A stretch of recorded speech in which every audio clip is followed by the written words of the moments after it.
In this video, I'll be showing you guys how to sort an array in ascending order or rearranging an array in ascending order. So basically, if you know how to arrange an array in ascending order, you'll definitely know how to arrange it in descending order because the logic is the same.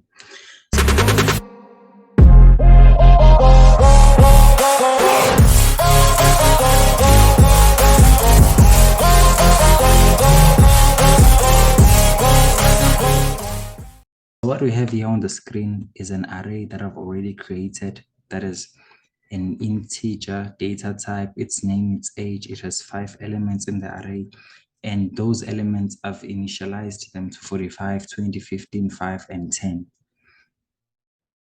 Yep, so that's what it is. So in order for us to sort this array, we're just going to use like the normal logic that we know of sorting things. Let's say like you have 2 garages, and inside those garages you have 2 cars, and you want to swap those cars, meaning that you want in garage 1 you want to put the car that is in garage 2, and in garage 2 you want to put the car that is in garage 1. So basically what you have to do is you have to take out the car in garage 1, put it outside, and then take the car that is in garage 2, put it in garage 1, and then take the car that is outside, put it in the first garage. So that is basically what we're going to do. That is the same thing that we're going to do here. But let me just do it so that before I even start the code, so that you can see. So what we have here is a temporal variable that I've created, and we want to sort this array in ascending order, meaning that we're starting from the smallest to the biggest. So number 1, we have to iterate through all the elements of this array, meaning that we have to move from the index 0, index 1, index 2, which is 15, index 3, which is 5, and index 4, which is 10. Those are just positions. That is how they like name the positions of an array using indexes, so that this is in the index 0, this is in the index 1, even though it's the first element, but it's in the position 0, which is the index 0. Okay, fine. So basically what we first do to sort an array, we compare the 45, the first element, and the second element, and see which one is greater or which one is smaller than the other one. Since like we sorting this array in like ascending order, meaning that we want to start from the smallest to the biggest, we have to take this 20 and put it in the first position or in the 0 index, and take this 45 and put it where this 20 was. So basically, in order for you to do that, as I said, using the car and the garage example, so we have to take this 45, we put it inside a temporal variable, which is 45, and then take this 20 here, put it in the position where the 45 was, and then, sorry, yeah, this was supposed to be 20. So take the 20 from this position, put it in the position where the 45 was, and then come back here where your 45 was stored, move it from there again to the position where the 20 was. And then now again, we're in the second position. Now we're comparing the 45 and the 15. So what we're going to do is take the 45 again. Since for the 45 is greater than the 15, means that the 15 has to swap positions with the 45. So we take the 45, we store it somewhere temporarily, and then we take the 15 from where it was, we put it in the position where the 45 was, and then again we come here to the temporal variable, we put the 45, we take the 45 from the temporal variable, we put it back inside our array, and then again we compare these two values, the 45 and the 5, and then you do that same logic, meaning that at the end of the day, here you'd have a 5, here you'd have a 5, and then here you'd have a 10, and the 45 would be here. Just fast forwarding everything that I've been doing. So I've been using the same process. So in the temporal variable, you'd have nothing. So this is the results that we're going to get if we iterate through each and every element of this array once. You see the array is sorted, but it's not fully sorted because the 5 is not in the first position. So if we use like a single for loop to sort this array, this is the outcome that we're going to have. This is the output that you're going to have inside our array. So basically, we're going to have to use a nested for loop. A nested for loop, meaning that we have a for loop inside of another for loop to fully sort out this array and make it, and may it put the 5 here in the second position, put the 10 here, put the 5 here in the first position, put the 10 here in the second position, you understand, and so on and so on. So we have to use a nested for loop. So that is basically what we're going to do in this program. Sorry for that, but then now we can start coding, because all along we haven't been coding. Okay, let me just put back the array the way it was. The 45 was in the beginning. Okay, cool. So this is how the array was initially.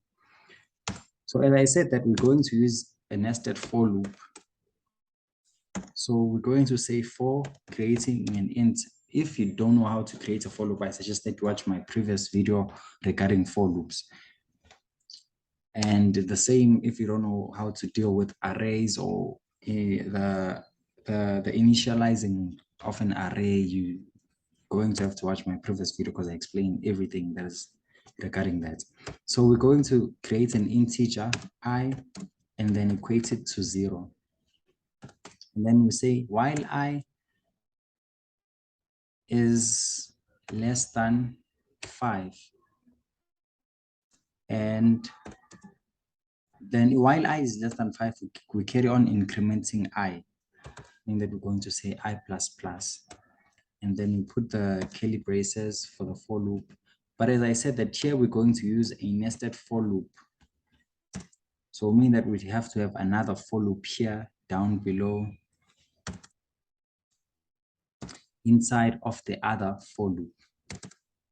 So it's easy as that, just creating another for loop inside another for loop.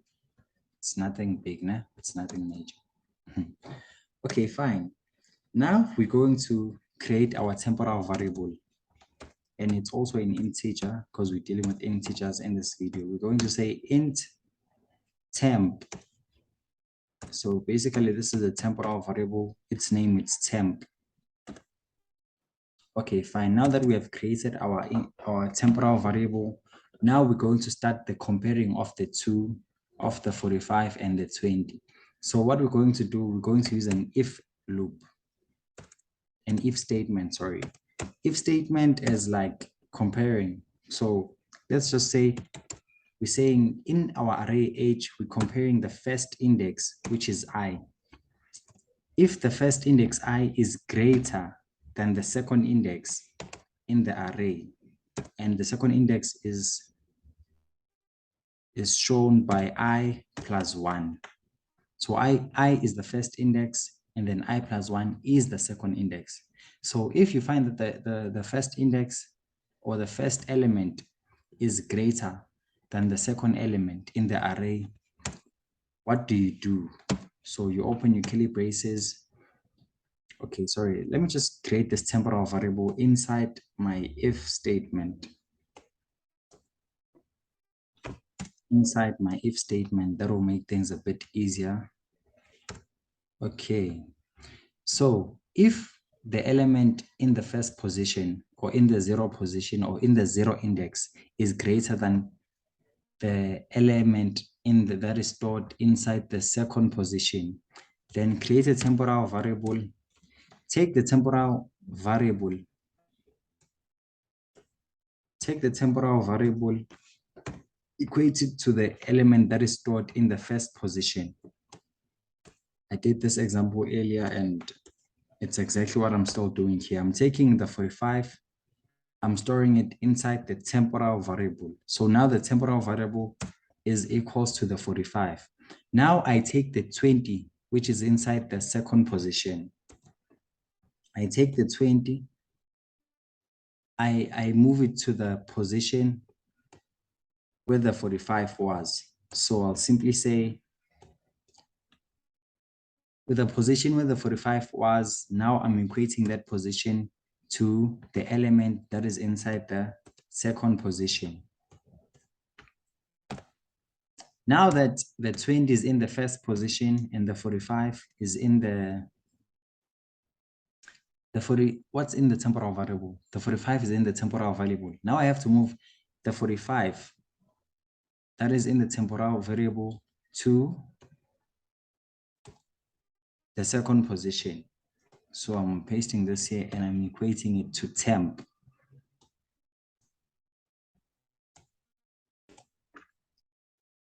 So basically that is what I was explaining using the car and the garage example. Temporal variable, I first put the okay, I'll explain the code as soon as I'm done, as soon as we show that it runs perfectly. So yeah, so basically that is what you do inside your if statement. Now we wanna see out the array. We wanna print our array on the screen. So even for that, we're going to use a for loop. Actually, I just prefer like copying and pasting stuff. So we're just going to use the same for loop. Then in this for loop, we're going to see out age, that is the name of our array. Then here, we're going to have our I. Just to leave space between the two elements, we're going to use that. In order for us to be able to leave a space between our two elements, we're going to use that. Let me just add that there. Okay, fine. So that is our program that sorts an array. So because you have your array, which has 5 elements, and remember that the index starts counting from 0. So this is index 0, index 1, up until index 4. So inside your for loops here, you should have your UI less than 4. Yeah, UI should be less than 4 in order to accommodate for all the indices of the array. Because if you're counting from 0 and you have 5 elements, you'll probably end up at 4. So it's 0. So it's 0, 1, 2, 3, 4. And that's why here you have to have your less than 4. So let's run the program and see the output that we get.